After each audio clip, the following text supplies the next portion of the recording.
Good Word Brewing and Public House in Duluth, Georgia. Home to award-winning beers, legendary cocktails, a delectable menu, and world-class hospitality. We sat down with owner and brewmaster Todd DiMatteo to learn more. So things are always busy around here at Good Word. You guys are constantly doing beer dinners and different events. And right now we've got Little Beer Fest number 5 coming up. Can you tell us a little bit about that and what you're excited about for iteration number 5? Obviously we've been doing it for a few years now. The first one, for those 12 people who I think came to it, but the brewer ratio to guest ratio was definitely in favor of the guests at that point, because I think we ended up getting 55 people to come to that first one. The first one was June 5th, I think, so it was hot as hell in Georgia. And we didn't do it on the town green, which is a little bit cooler because the grass beneath you. We did it out here in what they call Parsons Alley, so it's all concrete and asphalt, so it was hot as hell. And I think there was some talcum powder floating around, but I think the first one we sold maybe 125 tickets or so, and it was like, might not be something we do again. Yeah, the city asked us to put it. Well, I should say I reached out to the city about putting together a Lager Fest, and they were like, sure, we can do it next year. And that was kind of the plan. This is 21. And the plan was to do it in 22. And then some event fell off their calendar, and they reached out and they said, can you put this together in 7 weeks? And I was like, sure. Sweet. And so we did. And as terrible and COVID-y as it was, I think there was masks everywhere and hand sanitizer. So it was an apocalyptic beer fest. But we've learned a little bit since then, even though it feels like we're right back in the same place with our current administration. So yeah, Little Beer 5, super excited about having all the breweries we have.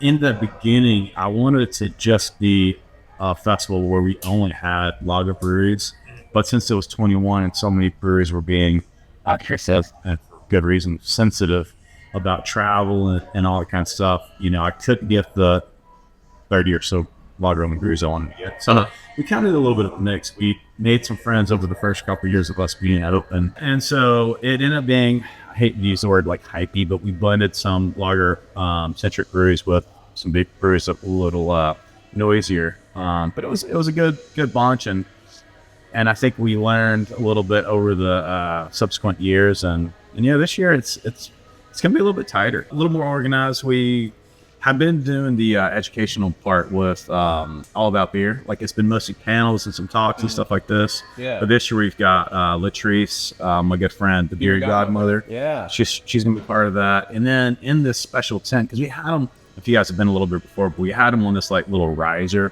that was kind of open air. It would get so noisy with the music and everything. You couldn't really hear like that good if you were just like a person trying to hear our cast talk or whatever the hell it was. And so this year we have like a 20 by 40 like waiting style tent that we're going to put 50 or so chairs in there. We'll have the panels going on, Latrice, John Hall, M. Souter. I think Don is coming too from All About Beer. But then we'll have the guys from Little Lager in there doing their side pull jam. Because if you're not familiar with Little Lager, it is one of the coolest little bars in St. Louis, and it's small. I mean, if you walk past it without looking up, you'd never know. But it is. St. Louis is a slept-on beer town, in my opinion. Very much so. I've been there a couple times, and I'll have to check that place out. Yeah, there's a couple of towns that always kind of group together, even though geographically they're pretty far apart, because they have that same sort of like punchy spirit. Mm-hmm. St. Louis, Buffalo, if you've never been there, and I have to imagine Detroit is like that too. Like these, cities that were kind of built on like the backs of the blue collar worker, and sure, that industry, whatever the industry was, kind of fell apart, and then now it's just a couple of generations later, it's got this really like passionate group of people who are doing real cool shit. So nice, yeah, cool. So yeah, I'm excited for Little Beer. Got some great new breweries every year. We look at the list and we try to make sure that we're having some new folks. We're also getting people to come back. We've got a lot of strong relationships in the industry, and so for sure, yeah, great. We're that's awesome. So it's March 29th, right? March 29th, yeah. 1 to 5. Yep. So we sold out yet? Can we get more tickets? There's still tickets for sure. Yeah, we sold out last year, but we sold out like the day of. Yeah, this year we're including like a little special glass instead of a little plastic throwaway guy. But the ticket price also gets your free beer here at Little Beer. You just turn your wristband back in. But if you want to do a group buy, you can get that ticket and ticket to Mighty Fine, which is June 21st. That's our West Coast IPA festival with Ladies Arm Wrestling, Pro Wrestling, and a bunch of West Coast. His eyes just lit up. I'm such a wrestling dork. Nice. That's so cool that you guys are doing that. Well, it's actually the city of Duluth. Like, we had already had Slaw, which is the Ladies Arm Wrestling. Hannah, who's become, honestly, a big part of Little Beer and Mighty Fine with all this, the design work she's done. She's the one that is the owner, organizer of Slaw. But the city was like, hey, would you like to do some pro wrestling? I'm like, fuck yeah. Hell yeah. Definitely do that. Yeah. Yes. So, yeah, it'll be a little bit different programming. We're hoping to get some educational components of that as well. We'll have all about beer here as well. But I was talking with Latrice today, who's going to talk with Jen Price, and we're hoping to get Crafter for Action, which is going on the same couple of days leading up, to try to get a little crossover promotion and get some of that out here as well. If they're okay with it. We haven't figured that out, but hopefully by the time this airs, we will have done that. That's cool. Yeah, don't want to compete with that. I looked last night on that stream. I was like, fuck, it's the same fucking day. So how can we make this not seem like we want to lift the community up, not there's only one. You go there, you go here. It's like, no, let's make this be symbiotic. So it sounds like you've got a pretty good relationship with City of Duluth and the community here. Yeah. Derek grew up here. He's been here his whole life and has probably seen Nice. the whole area transform. Probably Cool. 85% of my life I've been in Nice. Duluth, so Cool. my question was what made you decide to settle here in Duluth? Honestly, we looked around for a long time inside the perimeter because I was living in Decatur at the time when we started dreaming about this project. And, I didn't want to leave the city because I think that there's this stigma that I definitely had to. It's like, oh, well, all the cool shit happens inside the perimeter. OTP debate. Which is the truth is no one just wants to drive in this city. And I get it. I don't like it. Yeah. I didn't drive when I was in town outside of the perimeter, and now I don't go in. It's just like Atlanta's always an hour away from it. exactly, yeah. So, but honestly, man, our former business partner Ryan was already out here, and he's like, we came out here and met with the city, and I was definitely childish about it. I was like, nah, I don't want to do. There was a building across from Kimball House that I dreamed about being in. It just was kind of dilapidated, to be honest with you, but we looked around a bunch of different places and met with the city out here, and they were so great, even though I was like, let's just keep looking. Ryan got me back out here for a concert, and honestly, it was 8,000 people out here, and I was like, I'm sold. So Sweet. I bought a house out here in 2016. When was that? I think we closed on in November.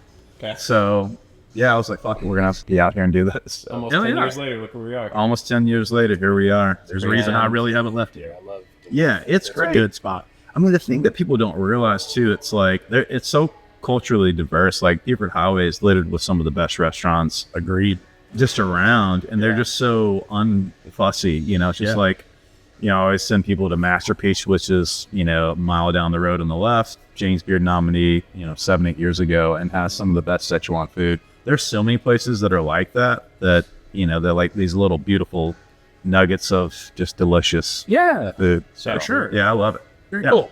So speaking of the beer scene kind of changing, we've been talking with some friends in the area about the pendulum swing that's going on in beer right now. Yeah. The hype beers, you kind of talked about it a little bit. How you kind of had some of the more hypey, louder breweries and, known for their IPAs, double IPAs, the haze scene, there's that segment. But what we're kind of seeing now is kind of the pendulum swinging back. Like, man, I can't drink 8% beers anymore. Give me something small, which is kind of what you all specialize in. Yeah. Are you noticing that too? Like a little bit more of a demand for It's funny you say known for small. So, and I do think that could be the case. I think you'd be a better person to tell me than I think we're known for, because I don't fucking know. It's like when somebody thinks about us, what do they think?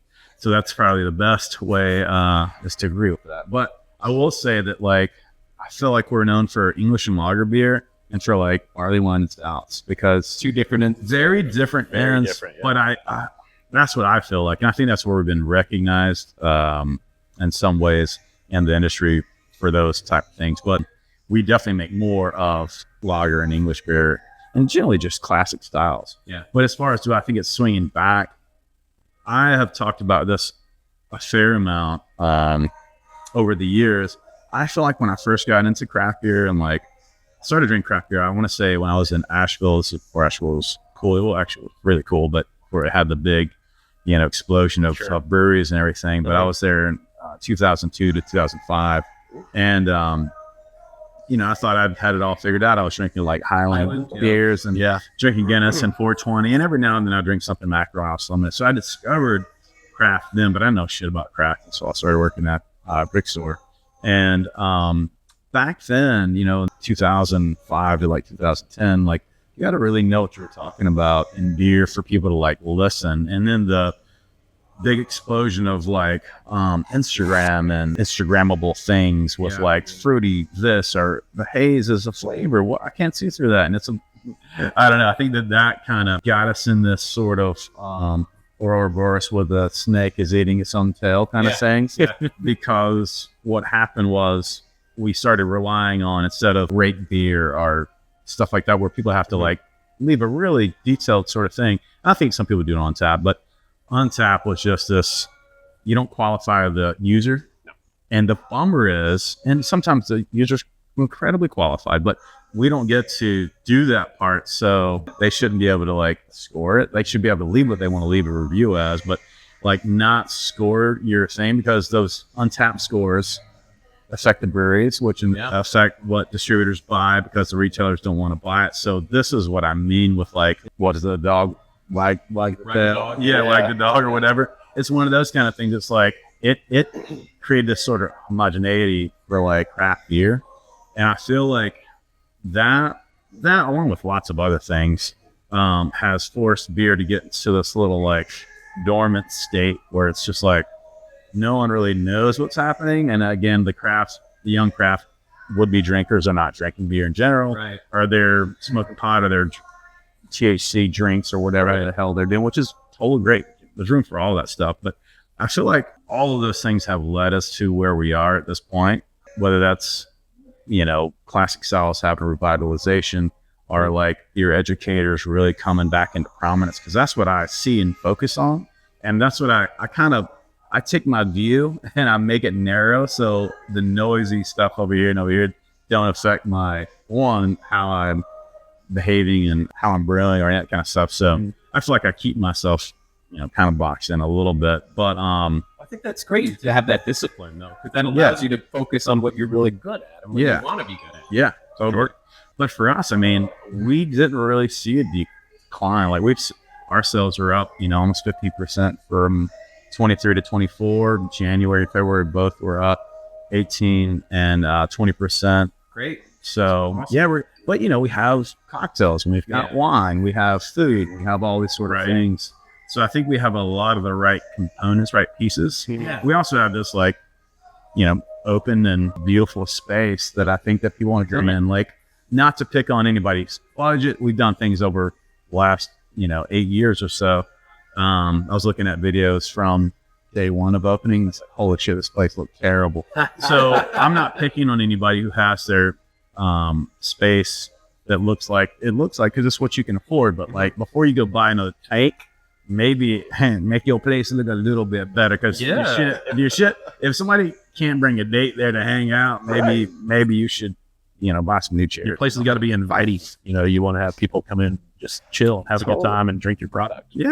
Exactly. You want people to kind of forget that their stresses from their workload or whatever it may be, and just unwind and have a cocktail or a beer or whatever it is. There's such a focus on service here. Like that's a very prominent thing in your mission statement, and just like when you come in here, it's greeted friendly and good vibes. A place you want to bring a date, bring your family. And you're known for beer, but you're not just known for that. Like you said, you've got killer cocktails, you've got an elevated but like an approachable food menu. And I think like all of those factors coming together has kind of led to your success. And my question is, what's next? Like, you kind of notice where we were just talking about the market and what like kids these days are doing, and there's a room for that, and room for this. Like, is what's like next to what innovation trading, or what do you call it? See, like a year from now, cool, we tried that, and it worked.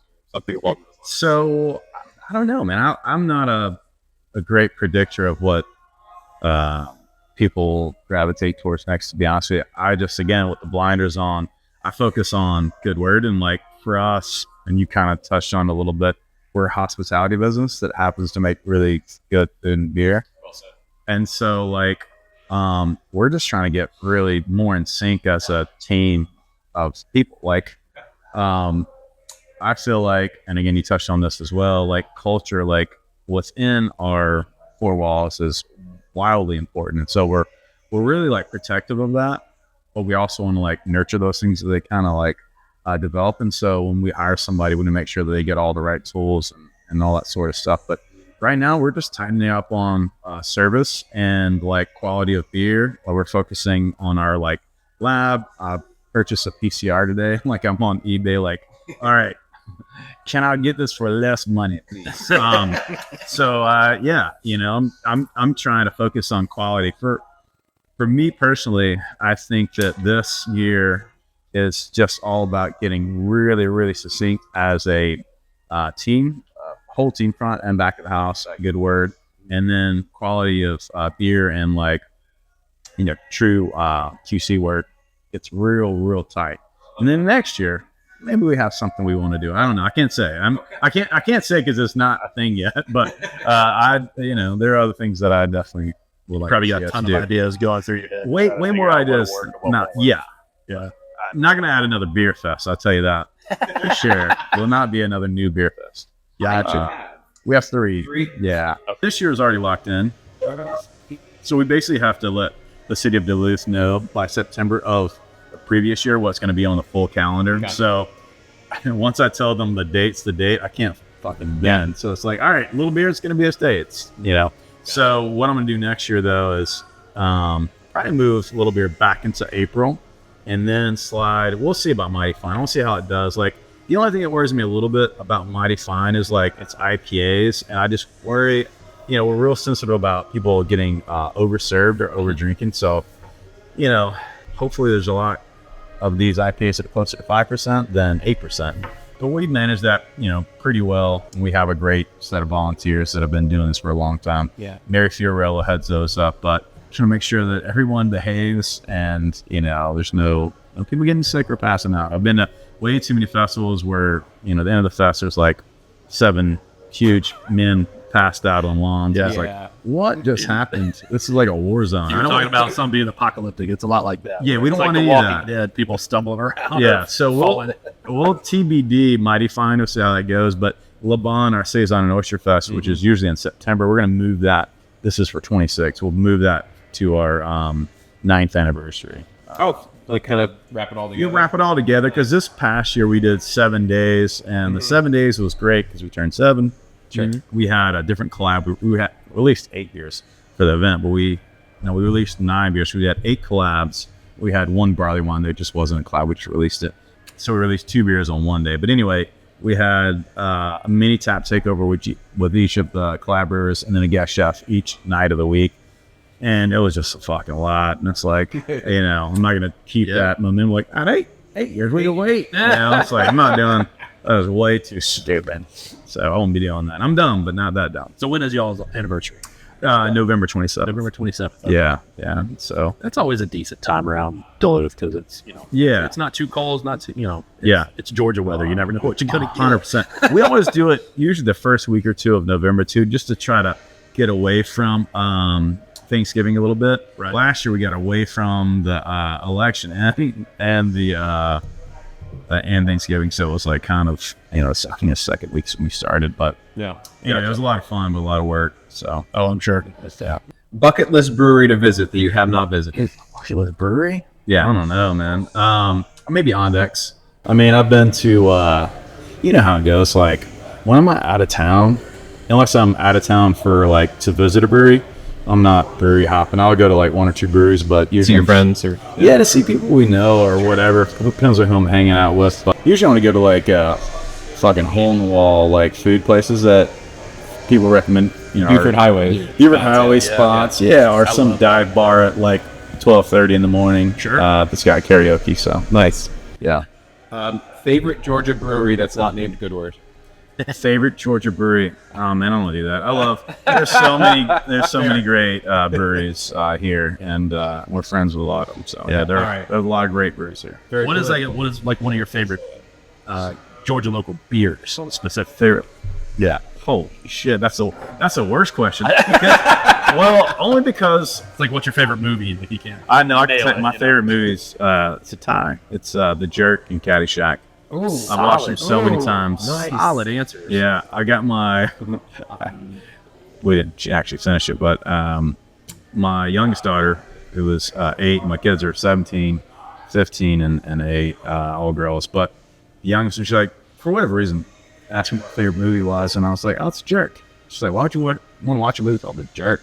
And I was like, well, we should watch it. And then as we're watching, I was like, yeah, it's not a good choice for an 8-year-old. She kind of tuned out after the first 45 minutes anyway, but I stayed down there. It might have been a little high and watched that a couple weeks ago. One of the best movies still. But what I was going to say, though, is the truth is when you have a brew and you can beer, you drink your own stuff. You just do because I'm a cheapskate. It's like I don't want to pay for beer, but yeah, I mean, I think that Half of Cricks is doing amazing stuff. Yeah.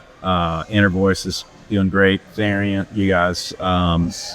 I feel like TWAIN'S is the most slept on fucking brewery. They do great stuff, guys. Drink more TWAIN'S beer. Go to TWAIN'S. Go to fucking TWAIN'S. Play some shuffleboard. Drink some beers. Eat some chicken fingers. Yeah. But so many. I mean, I love TWAIN'S. Yeah, there's so many great breweries. Round Trip. I mean, there's tons of breweries, but you know how it is. I'm a workaholic and a homebody, so I don't get out that much. Makes a lot of sense. So yeah. You touched on being a girl dad. We're kind of sitting in today for our buddy Julian, who's about to be a girl dad for the first time. Congrats, dude. What's your advice? What makes you a good girl dad? Shutting up mostly. Just shutting the fuck up. As I've gotten older, I've gotten, as you would, right? You get either beaten down or you get wiser. I think it's a little bit of both. But, the best advice I give, and I give it often, whether people listen or not, is, we have all the patience in the world for other people. But when we do something new, we don't have patience for ourselves. And I feel like that, it's a lot of pressure to be a parent. Moms do the lion's share of all that stuff. They also get the lion's share of the love. To be honest. That's right. I'm just kidding. But so I think that, girl dad, boy dad, whatever, just be patient with yourself as you learn, because it gets easier, but it's really tough. And especially in the beginning. But yeah, I think as long as you're, listening and supporting your partner and, maybe get some good sleep, which I did in the first year and a half of my oldest daughter's life. Great advice. Yeah. Thanks. All right, last one. Do good Todd or bad Todd? We'll give you a Todd. Right off the top of your head, is this a good Todd or a bad Todd? Yeah. These are new questions to me. Okay. Here we go. McFarlane. McFarlane? Yes. Todd. Comic books. Todd McFarlane. That's a good Todd. That's a good Todd. Yeah. He did Spawn, right? Mhm. Yeah. That's right. Todd Gurley. I don't know what the fuck that is. Football player. Georgia. Okay. Good Todd? I don't fucking know. Maybe good Todd. I've met him. He's a sweetheart. He's a great guy. So, Todd, I'll give you a little shout out. Sorry, I'm not a sports guy. That's all good. Rundgren. Todd Rundgren. Oh, awesome. There you go. Good Todd. Todd Flanders. Oh, Todd. From The Simpsons. It'd make for good TV, so good Todd. All right. Todd Packer from The Office. Terrible Todd, but hilarious. And finally, DiMatteo. The best Todd. There you go. There can only be one. There can only be one. That's it. Love it. All right, Todd, thank you so much for spending some time with us. Appreciate you guys. Everybody, support Good Word. Go to TWAIN'S. Go to fucking TWAIN'S. Go to fucking TWAIN'S. I mean, we have about the same amount of breweries. It's about 80 breweries. But shut up, Rob! Shut up! We're trying to record. Sorry, guys. We'll edit that